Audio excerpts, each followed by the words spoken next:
हाय दोस्तों, अभी आप लोग ये देख रहे हैं तो मैं अलग से पीछे से बैकग्राउंड में वॉइस दे रहा हूँ। प्रॉब्लम ये है कि वहाँ पर जब हम लोग गए तो माइक हमारा काम नहीं किया और अनफॉर्चुनेटली मतलब हम लोग को बहुत दुख हुआ जब इतना बढ़िया रिव्यू लिया और उसके बाद ऐसा हुआ। तो मैं बता दूं यहाँ पर स्टूडेंट ने क्या बता रहे हैं। ये सेकंड शिफ्ट का रिव्यू है दोस्तों। यहाँ पर ये सभी लोग बता रहे हैं कि इन सब का जो अटेम्प्ट है वो 60+ वाला अटेम्प्ट है। तो मैं आपको कंपेयर करके यहाँ पर सबको बता रहा हूँ कि अच्छा आप लोगों का 60+ अटेम्प्ट है और शिफ्ट 1 में जो स्टूडेंट्स का अटेम्प्ट रहा है दोस्तों वो आपका 60 से 55 के आसपास ज़्यादा बच्चों ने बताया था। तो इस तरीके से अटेम्प्ट यहाँ पर था। यहाँ पर दोस्तों बच्चों ने ये भी बताया कि यहाँ पर इंग्लिश, मैथ, रीजनिंग तीनों ही थोड़े थोड़े ज़्यादा अटेम्प्ट थे, जो कि फर्स्ट शिफ्ट में इतना नहीं था। कुछ बच्चे यहाँ पर ये भी बता रहे थे इंग्लिश में जो उन्हें याद था कि जैसे एक वर्ड था कॉन्स्पिकुअस, कि कॉन्स्पिकुअस आया था। एक वर्ड था हिंज, हिंज के बारे में पूछा गया था। तो दो इस तरीके के वर्ड थे इंग्लिश में। यहाँ पर एक चीज़ और बताई स्टूडेंट्स ने, वो बताया रीअरेंजमेंट। तो सभी लोगों ने इस चीज़ को कंफर्म किया कि रीअरेंजमेंट आया था और दोनों तरीके के रीअरेंजमेंट आए थे दोस्तों।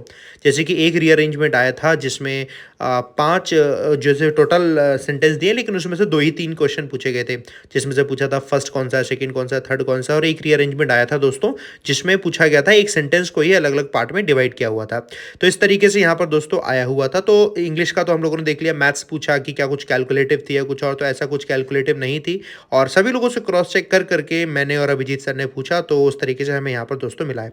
इसके अलावा दोस्तों हम लोगों ने बच्चों से ये भी पूछा कि ये बताओ कि आप जो रेगुलरली पढ़ रहे हो क्या उसके हिसाब से ही पेपर आया या उससे ज़्यादा और कम आया। तो उनका सीधा से एक ही रिव्यू में यही कहना था कि सर जैसा हम लोगों ने पढ़ा था कि हाँ थोड़ा कंपैरेटिवली डिफिकल्ट होगा, तो वैसा कंपैरेटिवली डिफिकल्ट था।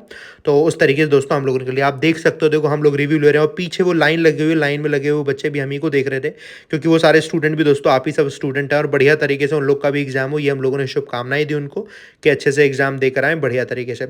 हमने उनसे ये भी पूछा कि आप लोग जो मैथ्स में पढ़ते हो या फिर जो रीजनिंग में पढ़ते हो तो उसमें कुछ प्रॉब्लम आती होंगी, जिस प्रॉब्लम को लेकर आप परेशान थे या पर आए थे। तो सभी लोगों ने अपनी अलग अलग प्रॉब्लम बताई। तो इससे एक चीज़ समझ में आ रही है दोस्तों कि आप लोगों के दिमाग में भी अभी बहुत सारी प्रॉब्लम होगी, सर मेरा एग्जाम कैसा होगा, इन लोग का तो अच्छा हो गया है। तो कोई दिक्कत नहीं है, परेशान होने की जरूरत नहीं दोस्तों। हर किसी की कुछ ना कुछ समस्या रहती है, बट ध्यान इन्होंने ये रखा कि क्या हमारा स्ट्रॉन्ग पॉइंट है। जैसे कि इन्होंने दिमाग में ये नहीं रखा कि हम 75 से ऊपर ही करके आएंगे। जैसे जब मैं आपको इंग्लिश पढ़ाता हूँ दोस्तों, तो मैं कभी नहीं कहता हूँ 30 में से 30 करके आओ। बहुत सारे टीचर्स कहते हैं हम 30 में से 30 दिलवाएंगे, ऐसा हो ही नहीं सकता है दोस्तों, है ना। तो हमेशा टारगेट करना है कि आपकी 100% एक्यूरेसी रहे। क्वेश्चन आपकी कम ज़्यादा कितने भी अटेम्प्ट हो सकते हैं। यहाँ अभिजीत सर ने भी एक एडवाइस दी कि बढ़िया तरीके से प्रीलिम से आप लोग देकर आए हो, तो उसके बाद अब मेंस में आप आना, तो कल से ही लग जाना और एक दिन का भी गैप नहीं करना है और जीए है बढ़िया तरीके से पढ़नी है। तो मैंने भी सबको एडवाइस दी, बोला wish you all the best और मिलेंगे अब मेंस में। All the